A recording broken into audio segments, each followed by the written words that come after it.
Bueno, miren, recuerdan que en la sesión anterior alcanzamos a ver lo que son los gestores de paquetes, ¿no? En Debian. Y bueno, nada más vamos a hacer un breve repaso. Recuerden que para poderlos utilizar tenemos que estar como root.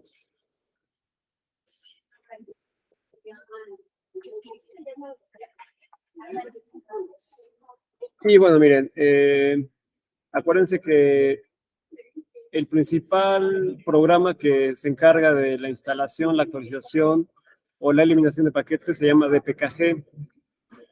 Y bueno, a partir de dpkg es como tenemos el funcionamiento de apt-get, que digamos que es el backend de pues, el gestor de paquetes en Debian. Es decir, este es el core, ¿no? Tal cual.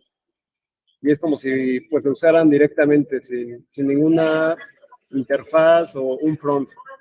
Entonces, bueno, tenemos otras opciones con algunas características, que en ese caso, por ejemplo, apt, así solito, ¿no? Sin el get, es una interfaz pues para utilizar el gestor apt-get. Y si se dan cuenta, pues también pueden utilizar las mismas órdenes. Y bueno, la diferencia es que apt está pensado para gestionar de manera pues más inteligente, ¿no? El registro de las actualizaciones, qué paquetes dependen de alguna dependencia y eliminarlas, ¿no? Cuando estos ya sean desinstalados. De la misma manera tenemos lo que es aptitude, que puede ser también ejecutado directamente con órdenes directas como apt-update o apt-install. Y bueno, a diferencia de los otros, se van a dar cuenta que aquí, por ejemplo, desde que ejecutamos apt-update, si lo ejecutamos sin ningún argumento, tenemos una interfaz llamada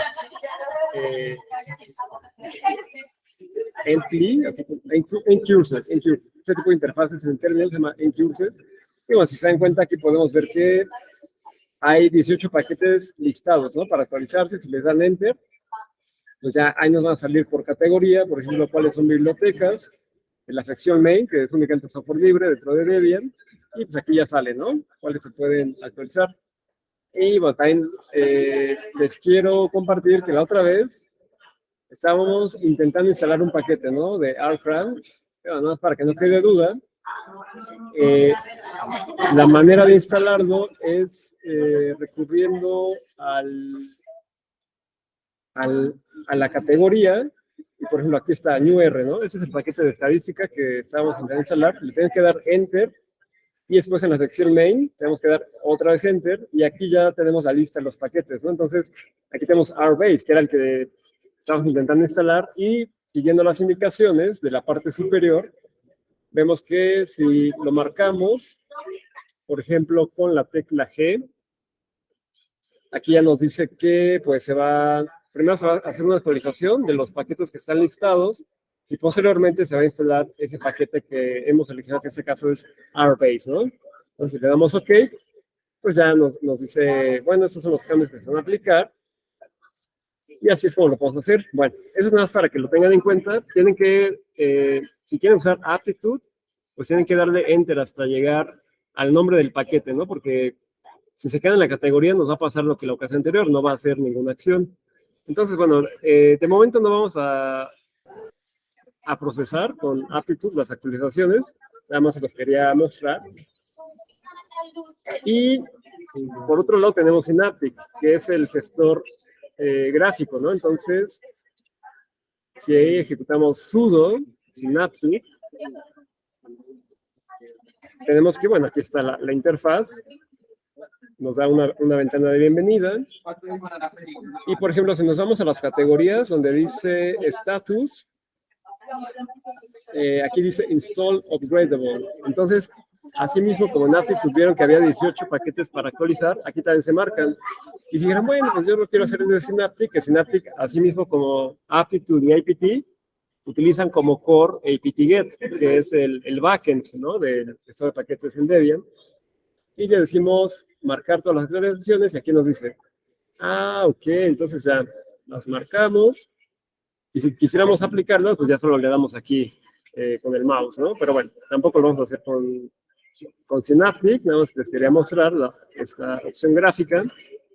Y bueno, yo, como les compartí en la sesión anterior, a mí el gestor de paquetes que más me gusta utilizar por sus funcionalidades es Aptitude, entonces vamos a ver si hay actualizaciones. Entonces ejecutamos Aptitude Update. Y Aptitude Upgrade para instalar las actualizaciones disponibles, ¿no? Entonces, efectivamente, vemos que aquí dice, mira, sí, hay 18 paquetes para actualizarse, 3 se van a bajar de versión y 3 se van a eliminar, ¿no? Porque ya no son utilizados. Entonces, aquí tenemos los detalles. Siempre es muy importante que lean siempre tanto en Debian como en una distribución basada en Red Hat, en OpenSUSE, la que estén usando siempre, asegúrense de ver qué es lo que va a hacer el sistema, ¿no? Entonces, bueno, vemos que no hay ningún paquete crítico que se vaya a eliminar y los paquetes que se van a actualizar, bueno, pues tienen sentido, le decimos que sí y que ejecute los cambios. Y aquí pues ya, ¿no? Todo se está descargando de la red. Y bueno, ¿hasta aquí tienen alguna pregunta o algún comentario? Todo bien, todo bien. Perfecto. Entonces, bueno, ¿ustedes cómo van en sus máquinas virtuales o en sus computadoras? ¿Ya están actualizando con las novedades al día de hoy? ¿Tú qué distribución utilizas, Brian? Yo, Kubuntu. Muy bien. ¿Y qué tal? ¿Cada cuánto actualizas tu sistema? Cada 2 días le doy. Muy bien, ¿eh? Uh-huh. Bueno, miren, ya se han actualizado. Y bueno, recuerden, para que no se nos queden los paquetes ocupando espacio del almacenamiento, es recomendable que verifiquemos cuánto estamos usando con la orden DU. Vamos a escribirla completa. DU-H, la ruta diagonal var, diagonal caché, diagonal apt, diagonal archives. Entonces vemos que, bueno, está ocupando 26 megas, pero pues cuando son actualizaciones muy grandes o que estamos instalando paquetes que pues están con una gran cantidad de datos, pues bueno, se incrementa a gigas, ¿no? Entonces, bueno, para que eso no ocurra, ejecutamos apt clean. Y si vuelven a ejecutar du-h, ya ven que pues ya esos 26 megas han sido eliminados, ¿no? Y si quieren ver todo el espacio ocupado por las particiones, tenemos la orden df-h, ¿no? Entonces, aquí vemos que, pues en la partición raíz tenemos todavía 13 gigas libres, ¿no? Entonces, bueno, con esto cubrimos el repaso del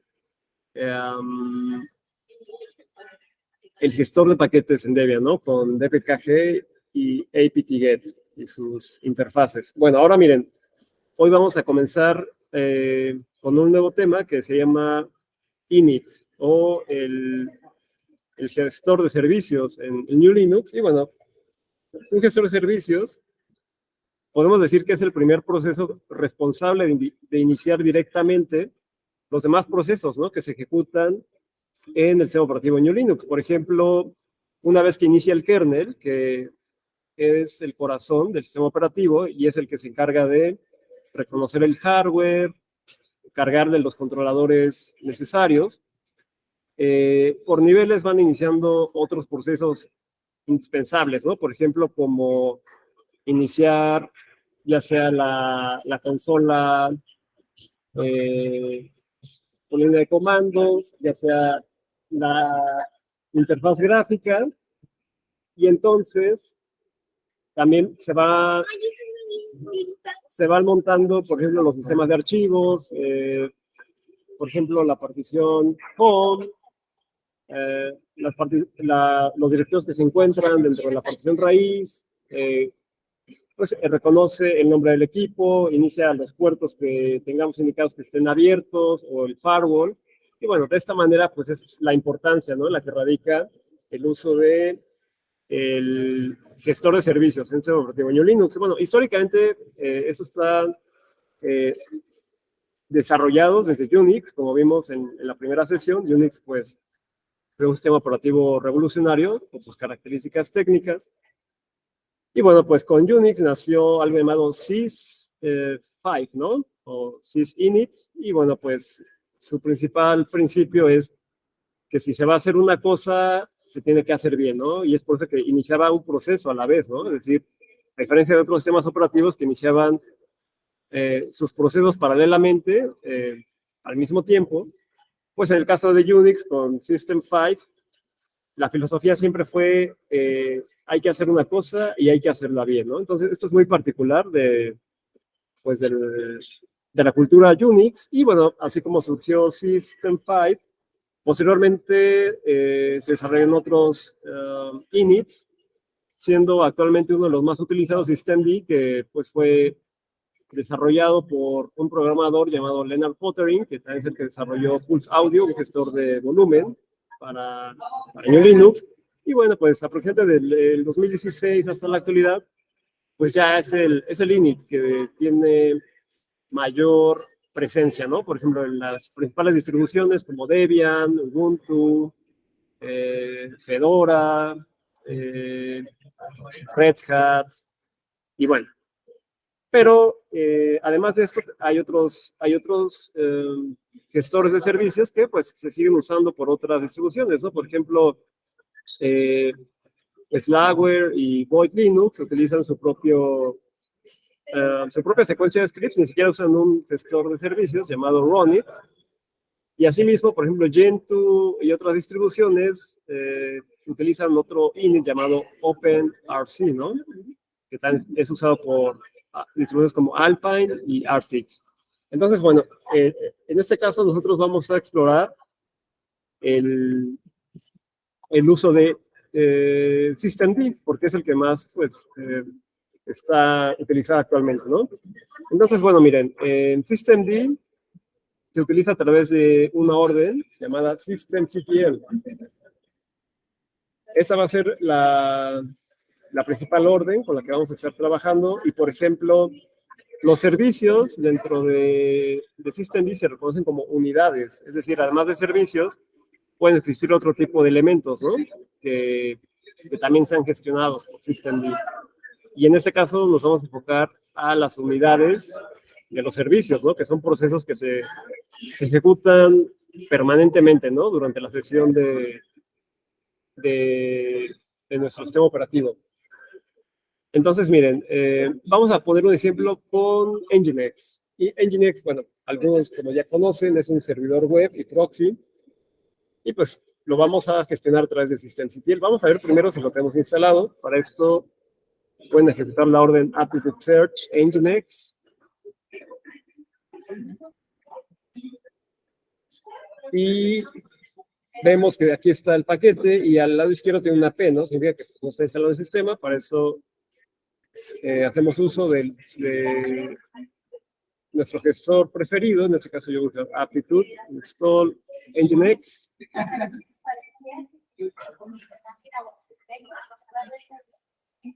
Vemos que pues no vaya a eliminar nada importante. Se van a añadir 9 paquetes, le decimos que sí.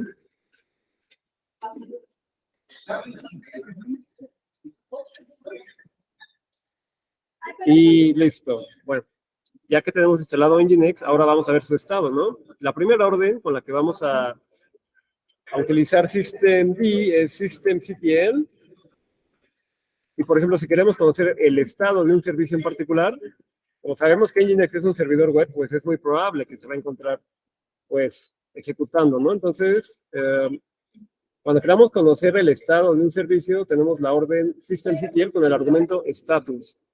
Y seguido de esto, escribimos el nombre, que es Nginx del servicio, ¿no? Y bueno, aquí nos dice que sí, efectivamente, Nginx está ejecutando, está cargado, aquí dice, ¿no?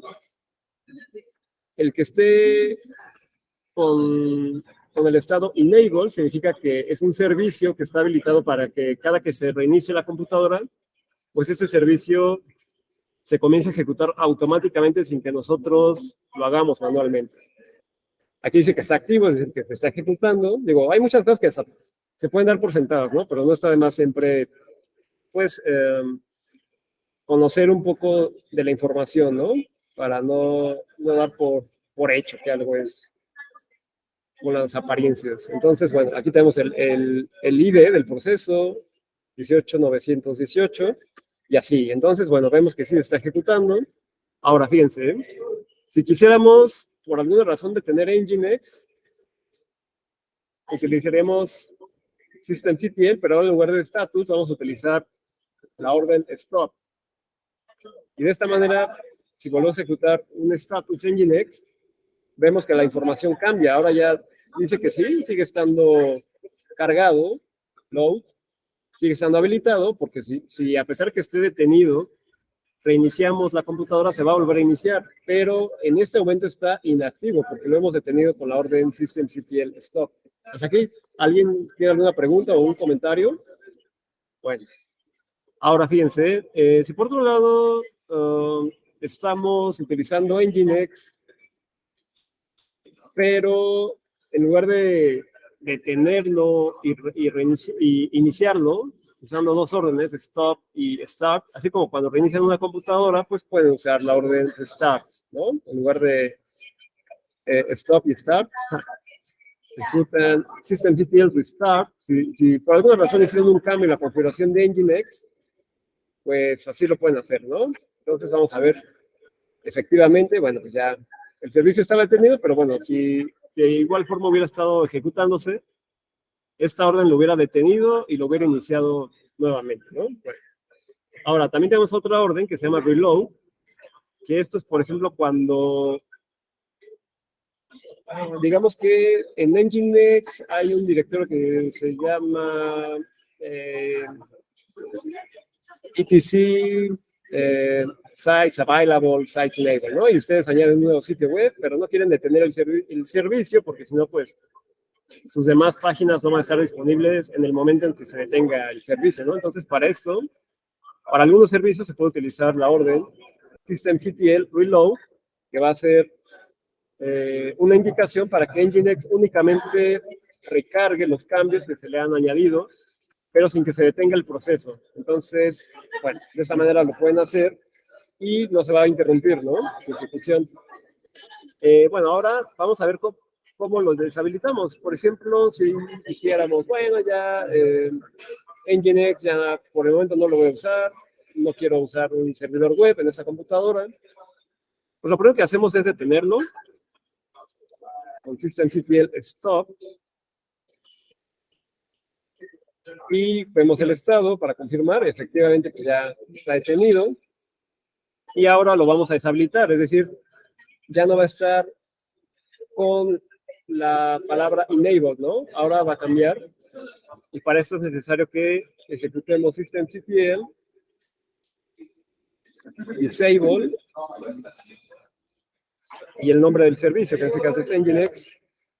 Entonces, bueno, aquí ya nos sale información, nos da la salida de que, bueno, se hicieron cambios, cambió también los niveles de arranque, los run levels, y bueno, cabe mencionar que dentro de los init hay 7 niveles, ¿no? Contando el 0, tenemos 7 niveles de jerarquías, en los cuales, por ejemplo, el 0 es el que inicia y el 6 es el que apaga, ¿no? Y entre estos están diferentes, pues, capas, digamos. Entonces, del 1 al 5, pues se van a ejecutar en una determinada prioridad diferentes procesos. Y bueno, ahora vamos a ver, si ejecutamos otra vez systemctl status Nginx, vemos que a diferencia de las ejecuciones anteriores, ya pasó de enable a disable, y eso quiere decir que pues ya no está habilitado para que cada que se reinicie la computadora, pues el servicio también arranque, ¿no? Y bueno, el preset significa que es la configuración que tiene de manera predeterminada, ¿no?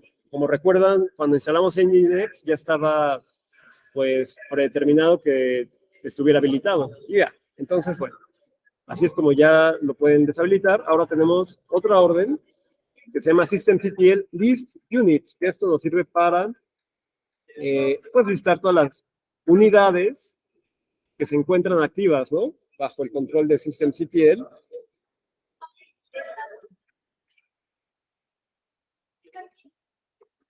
Y pues aquí podemos ver, ¿no? Que hay diferentes servicios. Pueden navegar con las teclas J y K, como en el editor de textos Vim.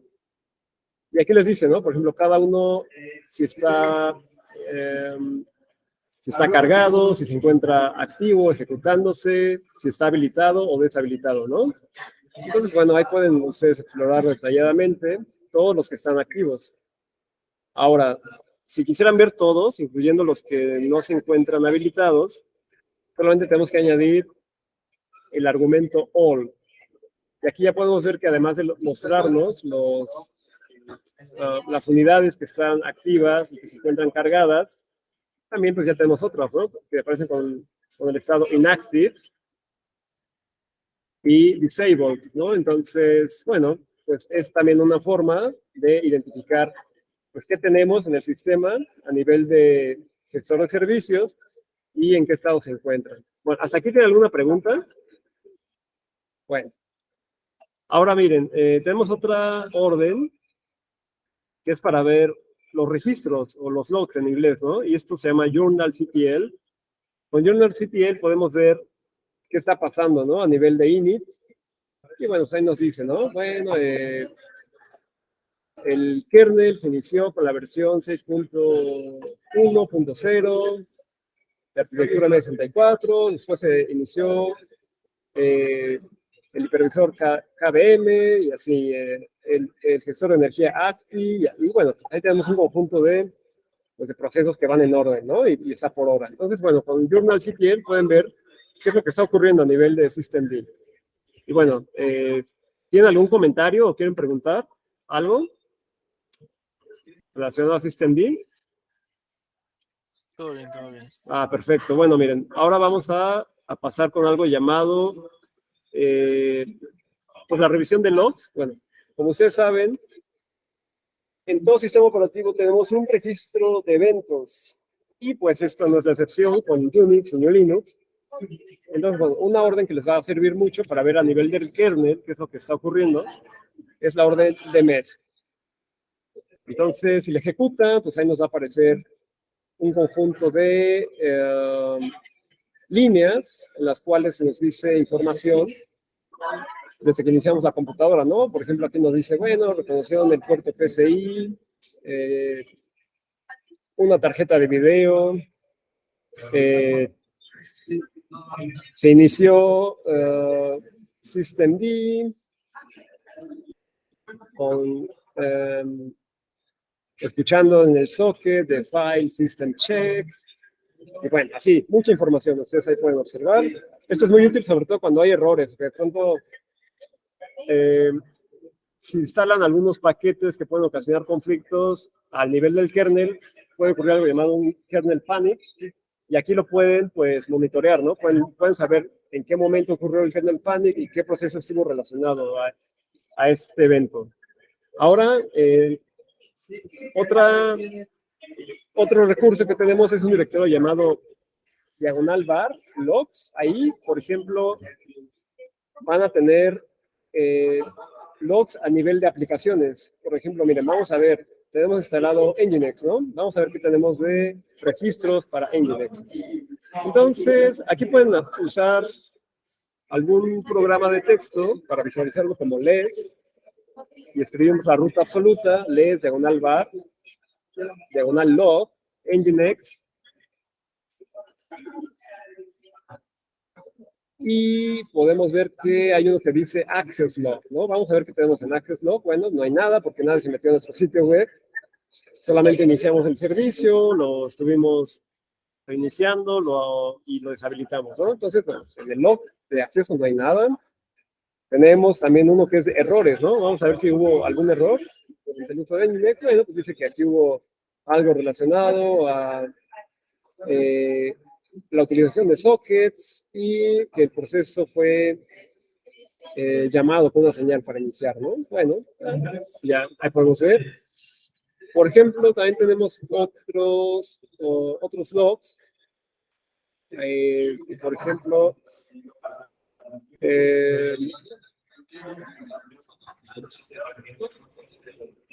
nos dicen datos, por ejemplo, de la IDM, ¿no? La IDM, pues es el gestor de pantalla. Entonces ahí podemos ver qué registros tenemos, con relación a aquí está, ¿no? Entonces vemos, mira, alguien inició sesión con la IDM, las configuraciones de los directorios se encuentran en user local share, el servidor X inició, guardando registros en esta ruta de var, log, la IDM y así, ¿no? Entonces, bueno, cualquier programa, si no es que la mayoría, pues pueden tener su registro aquí. Habrá algunos casos que ustedes tienen que indicar manualmente dónde quieren que se creen los logs, ¿no? De un programa que, por ejemplo, no esté en los repositorios o que no se instale integrado con el gestor de paquetes. Bueno, ¿hasta aquí tienen alguna pregunta o algún comentario?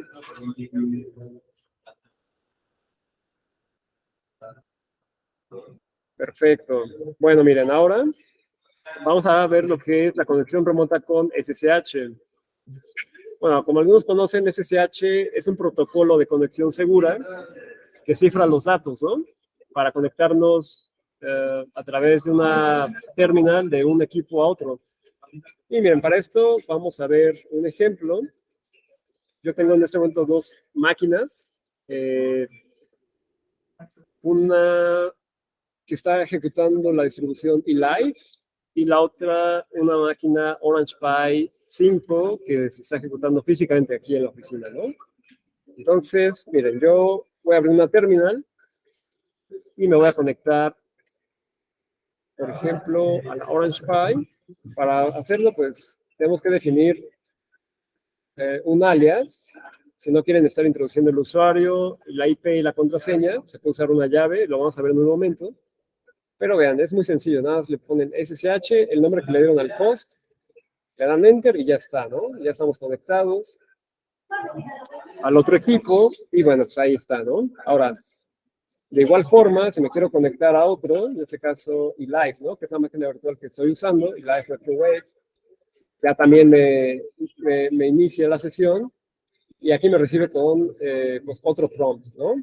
Y bueno, pues ya vemos que sí, efectivamente estamos en el equipo, ¿no? De eLive. Y bueno, miren, ahora, ¿cómo lo hacemos para configurar un equipo por SSH? En nuestra computadora local es importante que pues tengamos instalado el paquete llamado SSH Client y para esto lo pueden buscar con aptitude search SSH. Por lo general siempre viene preinstalado, ¿no? En la distribución de Linux y bueno, de aquí está, ¿no? SSH. Aquí les dice Secure Shell Client and Server Meta Package. Entonces, bueno, ya, esto nos indica que sí, al menos el cliente ya lo tenemos instalado.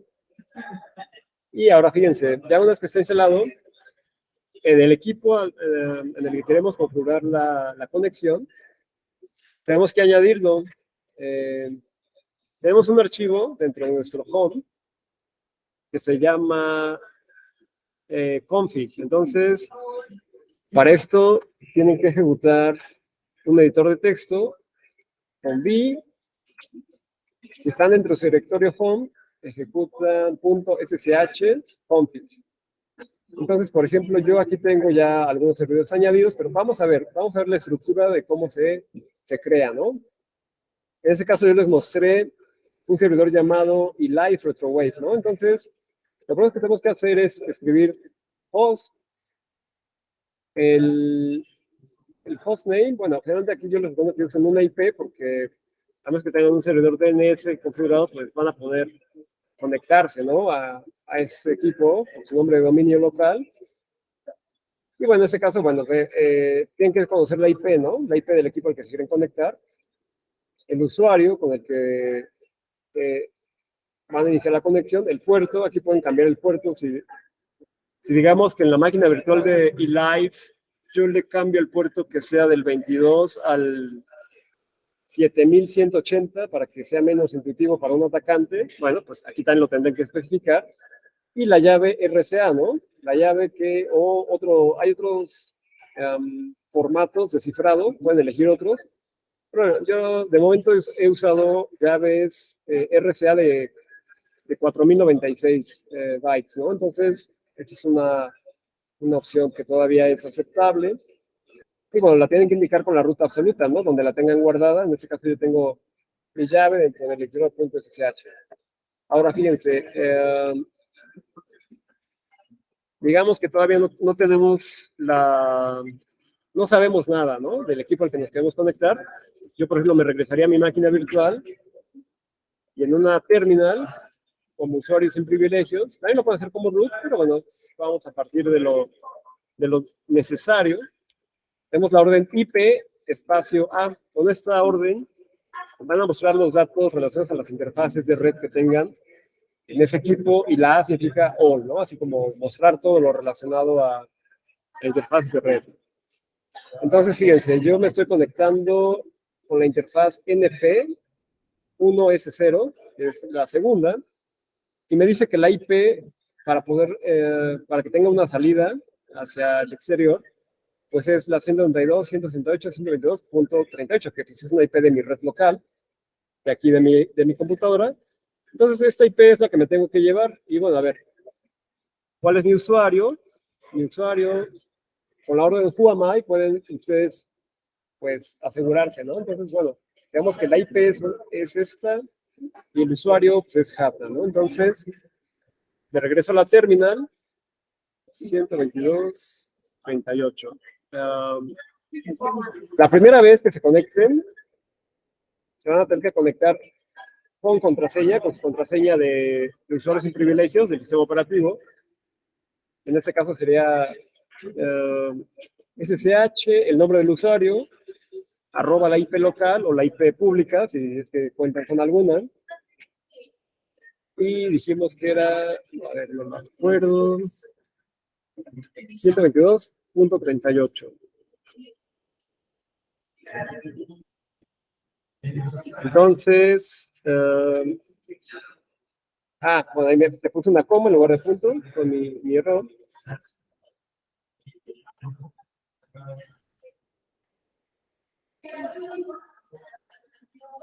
Y bueno, dice que no se puede conectar.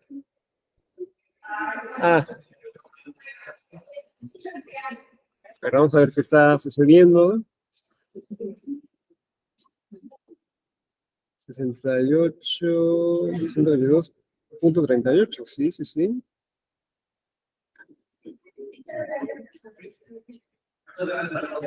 Es que es 38, no es 138, entonces, bueno, ahí yo me he equivocado. Entonces, bueno, sí, cuando ocurre ese tipo de cosas, a veces es cuestión de corregirlo. Y ahora sí, ¿no? Me pide mi contraseña. Y ya estoy dentro de la máquina eLive, ¿no? Entonces, así es como se conectan a una computadora de manera remota. Pero bueno, vamos a ver qué pasa en el servidor. Porque vamos a ver en la parte del servidor de SSH, tenemos que, hay un directorio muy importante, para eso tenemos que usar como root. Y tenemos que, hay una ruta llamada etc SSH, y tenemos otra que se llama SSHD config. Tienen que asegurarse de entrar a la que es config, porque si entra a la que es SSH sin la D, ese es el cliente. Y en la de SSHD, en la D hace referencia a demonio, ¿no? Es decir, un proceso que se está ejecutando como un servicio permanentemente. Entonces, bueno, si entramos aquí al archivo SSHD config, tenemos un conjunto de parámetros en el cual le podemos cambiar el puerto, podemos especificar si queremos autorizar la conexión con contraseñas o solamente por llave, ¿no? Entonces, por ejemplo, si yo no quisiera que alguien se pudiera conectar por contraseña, aunque fuera yo mismo, tendríamos que identificar la línea que dice Password Authentication, la tendríamos que comentar o ponerle que no. Entonces yo en este caso lo voy a cambiar a no. Y vamos a ver qué sucede. Para eso tenemos que guardar y cerrar el archivo con Shift ZZ si está usando Vim. Y vamos a reiniciar el servicio, como ya lo vimos con systemd, systemctl, restart, sshd. Y bueno, entonces vamos a ver si yo me salgo y vuelvo a intentar entrar con usuario y contraseña, dice que está prohibido, ¿no? Ya no me deja, aunque está bien la IP, el usuario es adecuado. Por una cuestión de la configuración, ya no es posible que me conecte usando la contraseña. Pero si utilizo la llave que definí en el archivo config del intro.ssh, es posible porque estoy usando una llave RCA, ¿no? Entonces, bueno, ya estoy de regreso y listo, ¿no? Ahora, vamos a ver cómo crear una llave. Yo, por ejemplo, si abro otra terminal, yo desde aquí, desde mi equipo local, me puedo conectar a la Orange Pi. A la Orange Pi por la configuración que ya tiene, pero si lo intento hacer desde eLive, no se va a poder porque pues no tengo esa entrada definida, ¿no? En mi archivo .sshconfig. Entonces, aunque yo escriba Orange Pi 5, pues dice que no, pues se va a quedar ahí colgado, ¿no? Dice no, eso no lo tengo aquí. Ahora, vamos a intentarlo por IP. En el caso de la Orange Pi, la IP es esta. Y el usuario es Orange Pi, ¿no? Entonces, bueno, vamos a ver qué pasa. Y desde la máquina con eLive, me conecto. Sería SSH Orange Pi, que es el usuario, porque no tenemos llave todavía. @ la IP. Y dice que sí, que solamente aceptemos. Ah, mira, aquí como no le he bloqueado el acceso por contraseña, sí es posible que me conecte. Entonces escribo la contraseña de la Orange Pi. Y ya estoy dentro de la Orange Pi, también entrando desde eLive, ¿no? Entonces, bueno, a ver, ¿qué va a pasar si ahora lo hago si quiero configurar una llave? Esto es lo que tendrán que hacer ustedes para cualquier equipo desde cero, ¿no? Bueno, tenemos una orden.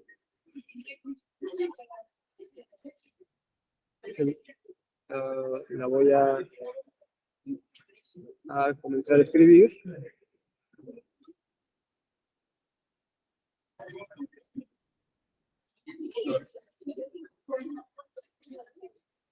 Bueno, miren, una forma segura de crear una llave RCA es que, estando en nuestro directorio home, yo lo voy a hacer desde la máquina virtual eLive, ¿no? Que es la que les he estado mostrando desde el inicio de esta sesión. Y bueno, para esto vamos a usar una orden llamada SSH-keygen. Le vamos a indicar el tamaño. Yo les recomiendo que mínimo utilicen la 4096 porque los tamaños menores ya son vulnerables, ¿no? Es decir, si un atacante les quiere descifrar su llave pública o privada, pues les van a facilitar el camino si lo hacen con la conversión predeterminada, que era de 1024, o si lo especifican de otro rango, de 2048, ¿no? Entonces sí, usen siempre 4096 o investiguen de las otras opciones de protocolos que ya existen, ¿no? Entonces, bueno, con la "-b especificamos el tamaño en bits. Después, el tipo de cifrado que queremos usar, en este caso RCA. Le pueden añadir una etiqueta con un correo, ¿no? Digamos que yo lo voy a poner de resuelve. Jonathan Castillos, para que la identifiquen. Esto es útil, por ejemplo, cuando estas llaves las agregan a un repositorio de Git o cuando están haciendo trabajo colaborativo con otros compañeros, ¿no? Para que sepan de quién es la llave y pues cómo contactarles. Entonces, Jonathan resuelve.mx, ¿no? Entonces le decimos Enter. Aquí, esto es opcional, le pueden cambiar el nombre, de manera predeterminada se va a crear con el nombre ID RCA, Entonces le vamos a decir que sí, que se quede la predeterminada. Pueden aumentar la seguridad, escribir una contraseña para proteger su llave, pero cuando quieran hacer conexiones automáticas, pues les va a pedir la contraseña, ¿no? Entonces, en este caso, la sugerencia es que no vamos a poner ninguna contraseña, le dan Enter en blanco, otra vez Enter, y ya se creó la llave, ¿no? Ahora, vamos a ver en dónde se encuentra. Como todo lo hicimos de manera predeterminada, es muy probable que esta llave se creó en el directorio .ssh, ¿no? Vamos a ver qué tenemos. Y sí, miren, aquí está, ¿no? Vemos que la llave fue creada el 6 de julio a las 10:42, pues coincide, ¿no? Esta es la llave que hemos creado. Y ahora, fíjense, es muy importante. Tenemos dos llaves. Una llave privada, que está solamente nosotros la tenemos que tener. Nadie la debe de tener al alcance. Y la llave pública, que es la que podemos compartir a compañeros o copiar y pegar en diferentes destinos, ¿no? Como lo vamos a hacer en este momento con la Orange Pi. Y bueno, si quieren ver sus contenidos, pueden ejecutar la orden .les, ssh. Vamos a ver cómo se compone la llave privada. Y bueno, pues es un conjunto de caracteres cifrados, ¿no? Realmente, pues, esto no es legible, a menos que utilicen un descifrador, y eso, pues, tengan alguna computadora cuántica, ¿no? Que pues, pueda descifrar probablemente esta contraseña en algunos años. Bueno, este cifrado, más bien, no es una contraseña, es este tipo de cifrado, y tenemos la parte pública, que bueno, es un contenido con menos líneas, pero pues también está ilegible, ¿no? Entonces, bueno, siempre que vayan a copiar una llave pública, lo tienen que hacer de inicio a fin, desde donde inicia SSH, RCA, hasta donde termina el correo, si es que lo añadieron, ¿no? Ahora, miren, vamos a añadir nuestra llave. Para eso tienen que tener acceso a la conexión del equipo a donde quieren añadirla. Y tenemos que crear un archivo llamado authorized keys en la ruta .ssh del usuario sin privilegios, con el que nos vamos a conectar al equipo destino, que en este caso es la Orange Pi 5. Entonces, vemos si está creado el directorio. Sí está creado. Pero no, bueno, ya miren, yo ya tengo aquí un authorized keys. Entonces, si ya existe uno, pues ya solamente lo completan. Aquí pues ya hay una llave. Bueno, pues es otra. Entonces, cuando se están con bin, presionan la tecla O, se regresan a la máquina local y muestran el contenido de la llave pública, lo seleccionan con su cursor, presionan la combinación de teclas Ctrl-Shift-C, se cambian a la terminal donde está el archivo authorized keys y presionan Shift, Ctrl-V y bueno, ya está, ¿no? Si se dan cuenta, a pesar de que tienen el mismo correo, son dos llaves diferentes porque tienen caracteres distintos. Por ejemplo, esta termina con GYW y la anterior termina con LFQ. Bueno, vamos a ver qué sucede. Entonces, todavía no tenemos definido en el archivo config cómo se va a hacer la conexión, pero si ustedes usan la orden SSH -i, que significa identify, le ponen la ruta de la llave, en este caso sería IDRCA, que es la llave privada. Ponemos el usuario, que es Orange Pi, arroba la IP, que es esta. Y vamos a ver qué sucede, a ver si ya no nos pide la contraseña. Perfecto, ¿no? Pues ya podemos acceder únicamente indicándole la llave RCA. Ahora, ¿qué pasa si queremos que esta orden sea más corta y más rápida, ¿no? Para conectarnos. Bueno, pues, vamos a crear nuestra entrada para el archivo config. Va a ser pi.ssh. Aquí no existe ningún archivo config, lo vamos a tener que crear desde cero. Y pues esta va a ser la primera entrada, ¿no? Entonces, vamos a pasarnos en alguna que ya tengamos existente. Si no tienen alguna al alcance, se meten a internet y buscan host ssh config y ya. O sea, ahí les va a aparecer como la estructura que debe de llevar ese archivo. En mi caso, yo voy a usar el que ya tengo aquí en mi computadora local. Voy a agarrarme el de Orange Pi, ya para que sea más fácil. Entonces, bueno, aquí está, ¿no? Lo que tenemos que iniciar es con la especificación del host. Eso va a ser el nombre con el que lo quieren reconocer cuando quieran escribir SSH. Y pues yo le voy a poner Orange Pi RTV, ¿no? Que está aquí en la oficina. Eso es también útil, por ejemplo, si el mismo dispositivo se lo llevan a otra ubicación, digamos, se lo llevan a su casa, pues en lugar de RTV le ponen Orange Pi 5 casa. Y así lo diferencian porque pues cambian las IPs, ¿no? No es la IP local no va a ser la misma de una red a otra. Entonces, bueno, ya Orange Pi, guión medio, RTD, le damos Enter. Aquí vamos a especificar hostname y eso va a ser la IP a la que ha tomado, ¿no? Este equipo, en este caso es la 192.168.212.113. Después tenemos lo que es el usuario, en nuestro caso es Orange Pi. El puerto, si no le cambiaron el puerto, pues es el predeterminado, el 22. Y la ruta donde tienen guardada su llave, ¿no? Para eso tienen que escribir identifier, la ruta absoluta. En este caso, si tienen dudas, pues guardan temporalmente el archivo donde ZZ. Yo, por ejemplo, ok, si es home pattern. Entonces, digamos que es pattern, en el caso de lo tienen que cambiar al usuario que ustedes tengan, .sh, y como le dejamos el nombre predeterminado, pues es id-rca, ¿no?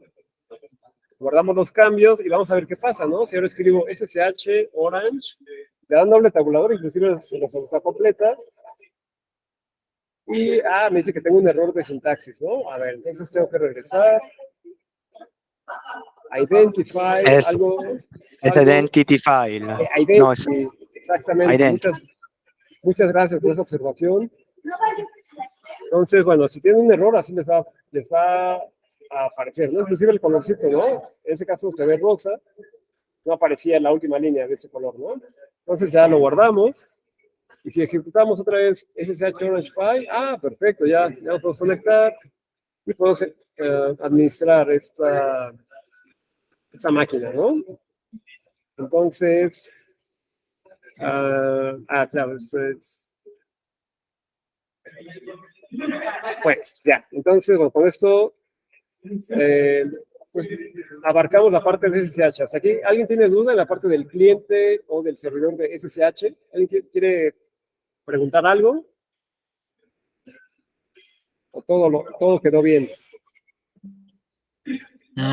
Yo tengo una pregunta. A ver.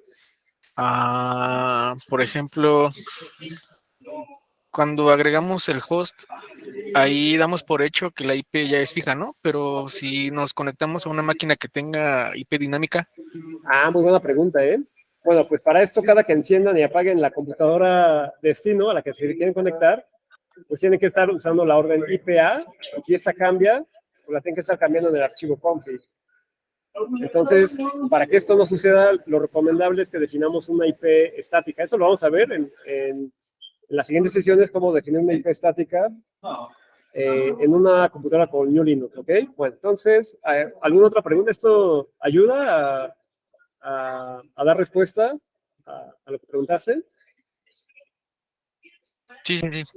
Perfecto. Bueno, entonces miren, ya vamos a ver algo llamado rsync, que es para hacer respaldos. Esto, bueno, ya vamos a regresar a la máquina virtual.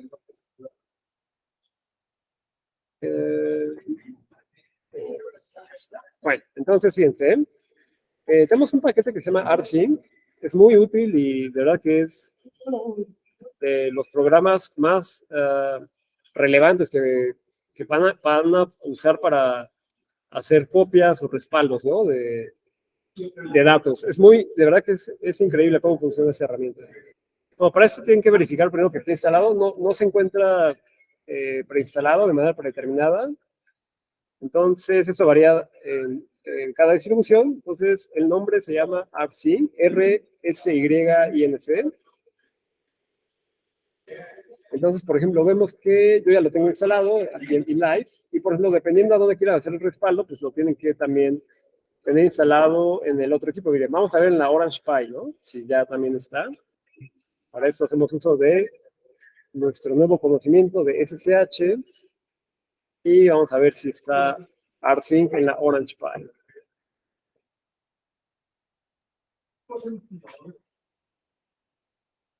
Y, por ejemplo, en el caso de la Orange Pi también se encuentra ya ahí, ¿no? Y bueno, miren, el uso de rsync es muy diverso. Ahora sí que lo puedo hacer con un respaldo que se puede hacer por conexión remota usando SSH, un respaldo a disco duro externo, un respaldo a un USB, a donde quieran, ¿no? De verdad que es increíble. Es de mis programas favoritos. Pero bueno, si quieren conocer su funcionamiento, pues ya saben, tenemos la orden man.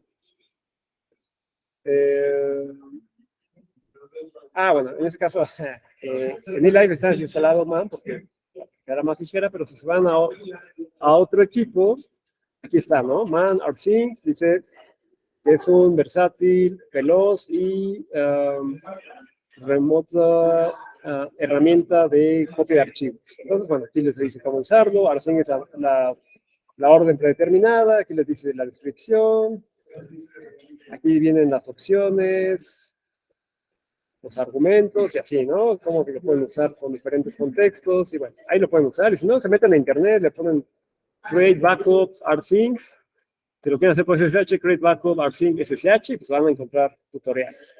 En este caso vamos a ver un uso sencillo de rsync con conexión remota, y para esto vamos a hacer una prueba. Por ejemplo, ya verificando que tenemos instalado rsync en ambos equipos, vamos a hacer un respaldo desde la máquina de eLive a la máquina Orange Pi, ¿no? Entonces, bueno, les recuerdo que pues creen un directorio en el que ustedes ubiquen dentro de su home o dentro de una ruta de la partición raíz, sin que pongan en peligro el sistema. En este caso vamos a hacerlo en home. En la Orange Pi vamos a usar el directorio home Orange Pi, y vamos a crear ahí un directorio que se llame backups, ¿no? Digamos que este va a ser nuestro servidor de respaldos, como si fuera una NAT. La Orange Pi va a ser nuestro servidor de respaldos, y la máquina que queremos estar cuidando pues es la máquina eLive, ¿no? Entonces vamos a ver qué tenemos en documentos.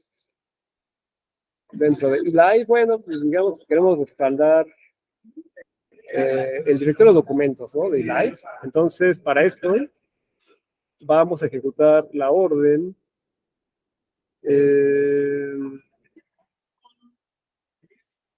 vamos a ejecutar rsync desde eLive con los argumentos menos de A de todo, Z para que comprima, VV para que nos muestre datos, H de human readable o que sea entendible para humanos, y la E de conexión remota, ¿no? Recordemos que el protocolo que vamos a usar es SSH. Vamos a ponerle el argumento progress para que nos muestre, pues, información de cómo va avanzando nuestra copia. Le vamos a poner la orden delete para que una característica de rsync es que usa respaldos incrementales. Entonces, si ustedes hacen un respaldo una primera vez y digamos que borraron y añadieron nuevos directorios en el origen, ya no tienen que volver a copiar todo desde cero, ¿no? Sino que rsync va a identificar que se cambió en el origen y lo va a dejar sincronizado tal cual en el destino, ¿no? Entonces, la orden delete es para que se borre lo que ya está borrado en el origen en el destino, ¿no? Para que no se dupliquen los datos. Bueno, entonces delete, vamos a poner la ruta del directorio que queremos copiar, pues está en home, en mi caso es Hatan y documents, ¿no? Entonces ese directorio de documents se va a ir a, tenemos que poner nuestro nombre del equipo al que se va a copiar, que esto ya está definido en el archivo .sshconfig, y es Orange Pi 5 RTD. Tenemos que indicarle la ruta absoluta de donde lo vamos a copiar, que dijimos que era home, Orange Pi, tirando doble tabulador por la configuración en el punto sshconfig, ya también con el doble tabulador se le puede autocompletar. Yo por ejemplo escribo BA, doble tabulador, y ya me la completa, ¿no? Entonces, pues ahí le decimos que queremos que se copie y lo mandamos, ¿no? Le damos Enter y dice que ya terminó, fue muy rápido. Esto fue, vamos a ver, ¿cuántos datos fue lo que copió? Documents. Claro, 4 kilobytes. ¿Cómo no se van a copiar velozmente, no? Entonces, bueno, ya para confirmar, buscamos en la máquina de la Orange Pi. Aquí vemos que es Orange Pi porque el from nos dice el usuario y el nombre del equipo. Le decimos LA, la ruta home, Orange Pi. Vamos a ver qué tenemos en backups. Y efectivamente, ¿no? Aquí están los dos, Basic Terminal y Templates. Ahora, vamos a borrarlo. Esto, fíjense que es muy interesante cómo funciona ARSync, porque se encuentran, nos copió los contenidos de los directorios que se encuentran dentro de Documents, pero no el directorio de Documents. Entonces, vamos a eliminar esto. Y nada más para enseñarles una diferencia. Esto, Basic. Borramos ese archivo y borramos el directorio templates. Entonces, rm-r para borrar directorios, -v, bueno, -f, para que ya nos pregunte confirmar, y verbosidad. Entonces, ya, ¿no? Entonces, si lo volvemos a listar, ya no hay nada, pero fíjense, ahora va a cambiar. ¿Qué pasa si se dan cuenta, la orden de ARSync la ejecutamos poniéndole una diagonal al final al directorio de Documents, pero si no le ponemos una diagonal, nos va a copiar el directorio Documents dentro del directorio destino Backups. Entonces, otra vez le damos Enter y vamos a ver qué tenemos en el destino. Si lo volvemos a ejecutar, ahora sí ya nos aparece el directorio Documents, ¿no? Entonces, es muy importante que se lo tengan en cuenta cuando quieran copiar directorios y subdirectorios. Pues como respaldos, ¿no? Y bueno, pues con eso terminamos. Ya en la siguiente sesión vamos a continuar con los demás puntos, que sería Temus y pues algunas otras herramientas, ¿no? Pero bueno, para no saturarnos y para que podamos continuar con nuestras actividades del día, pues aquí lo dejamos para las preguntas y los comentarios. ¿Alguien quiere compartir algo? Todo bien, John. Gracias. Perfecto. Bueno, pues cualquier cosa ya saben que pueden escribir ahí en el grupo de Curso Linux que tenemos en Google, o enviar un correo a la lista, ¿no? De Planning Infra RTD, o a mí en la oficina me pueden buscar, como les acomode más. Pero bueno, espero que eso les haya servido y pues repasen y sigan estudiando. Vale, que tengan buen día. Nos vemos. Gracias, igual. Muchas gracias. Bye. Bye.